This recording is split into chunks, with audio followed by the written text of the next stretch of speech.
Saudi আরবের রিয়াদে হারামাইন শিল্পী গোষ্ঠীর উদ্যোগে পবিত্র মাহে রমজানের তাৎপর্য শীর্ষক আলোচনা সভা এবং ইফতার মাহফিল অনুষ্ঠিত হয়েছে। বিস্তারিত থাকছে মেহেদুল খানের প্রতিবেদনে।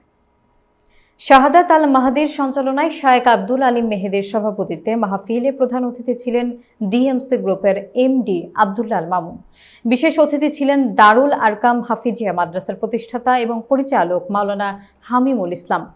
বাপ্রোসাফের সিনিয়র সহসভাপতি রোটারিয়ান জাহাঙ্গীর আলম হৃদয়, ডিএমসি গ্রুপের ডিএমডি শাখাওয়াত হোসাইন আরমান, বাপ্রোসাফের সাধারণ সম্পাদক ফকির আল আমিন, ফ্রেন্ডি প্যাকেজ এবং ফ্রেন্ডি পের segment marketing manager Parvez Hussain Yasin সহ অনেকে। স্বাগত বক্তব্য রাখেন খালিদ সাইফুল্লাহ। মাসুম বিন মাহবুবের নেতৃত্বে নাশিদ পরিবেশন করেন হারমাইন শিল্পী গোষ্ঠীর নাশিদ শিল্পীরা। মাহফিলে হারমাইন শিল্পী গোষ্ঠীর পক্ষ থেকে বাংলাদেশ প্রবাসী সাংবাদিক ফোরামের নেতৃবৃন্দদের ফুল দিয়ে বরণ এবং শুভেচ্ছা জানানো হয়।